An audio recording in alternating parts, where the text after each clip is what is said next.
I know that I'm not here on my own behalf.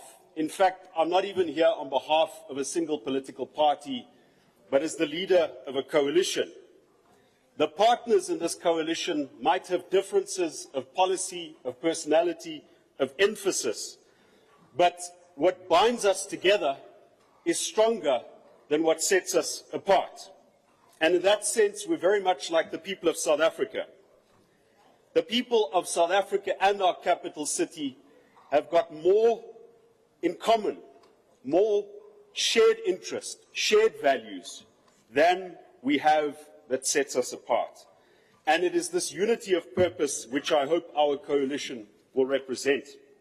Each of us, no matter what our race, political affiliation, where we live, we want to build a capital city that works, where there's clean, effective, corruption-free administration, secure, continuous supply of basic services, and value for the rates, tariffs, and charges paid by ordinary people. We want to build a capital city that works for all of its people, one that improves the lives of the poor and that creates opportunities for people to move up in life. We know in our heart of hearts that this city will only be a good place for any of us to live in if it's a good place for all of us to live in. A city that works and one where no one is left behind aren't two separate cities. These aren't goals that are at cross purposes with each other. In fact, only a city that works can deliver to all of its people. We do look to success stories in the Western Cape, Cape Town, places where government has been established, capable government, and we draw inspiration there. But we want to implement a plan to build a capable state and a strong coalition here in the north of the country.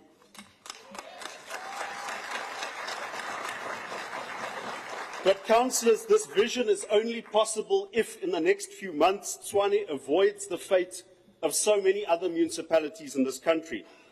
We have to get control of Tshwane's finances and bring our spending in line with what the city can realistically collect.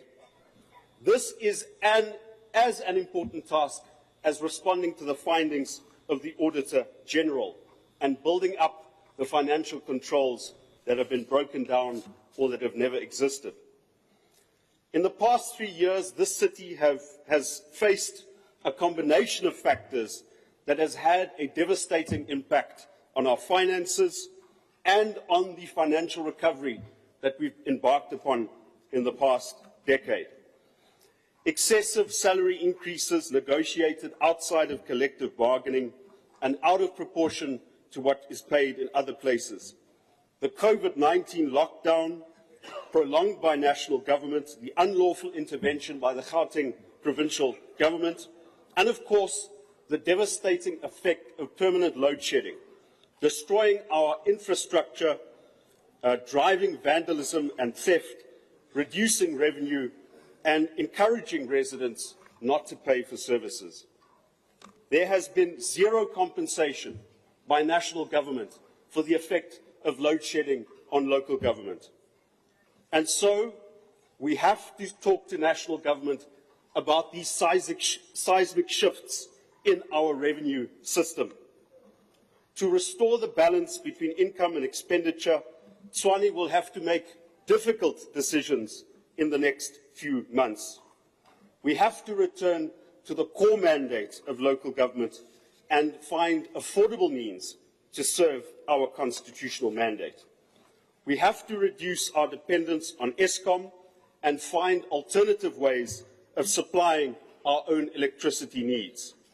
If we don't make these bold changes, if all of the municipalities outside of the Western Cape don't make these bold changes, then we won't be able to fulfill our constitutional obligations. In embarking upon these changes, we just have to remind ourselves, local government and this municipality does not exist for the councillors or the staff or any particular interest group. It exists for the residents of our city, not just the residents that are here now, but future generations of residents. Whatever changes we make, we have to ensure that core service delivery is not compromised. Because if we compromise on core service delivery, if we simply cut in order to match a budget, then we will lose the trust of ordinary people. Colleagues, what has happened in our politics and in this council chamber in the past 4 weeks has been deeply unfortunate, and I hope we have reached a turning point. The people of Tshwane look to us to resolve our differences in an orderly way that avoids violence and hatred, and that does not disrupt the functioning of government. No matter how low debate has sunk in this council, it can never be acceptable for us to threaten each other with violence. If elected representatives behave in this way, it destroys the trust that we have with ordinary people and the trust that ordinary people have in our democracy. Let us break this culture now, and so I extend a hand of cooperation to all of the political parties in this council, but especially the opposition who did not vote for me. I have sat in the opposition benches in this council before, and I do know the difference between a mayor that listens to the opposition and one that simply ignores the opposition or that treats politics as a form of war.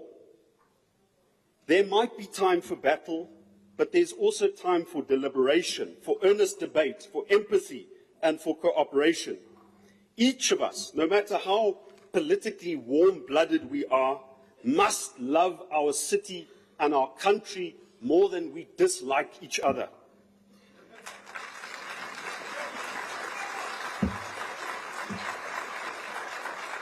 That is what the Constitution expects us to do. That is what the people of Tshwane expect us to do. Let's have our differences set aside at certain times. Let us restore the kind of debate that we had in this council just at the dawn of democracy, as well as in the 2000s, where the opposition and the government could talk to each other, issue by issue. Let's try to find each other item by item, even if we don't serve in the same government. Because we do have matters of common interest. We do have budget items that will serve all of the communities of the city. Colleagues, in conclusion, let's build a capital city that works for all of its people, and let's restore the hope of so many people in the city and in this country. I thank you very much.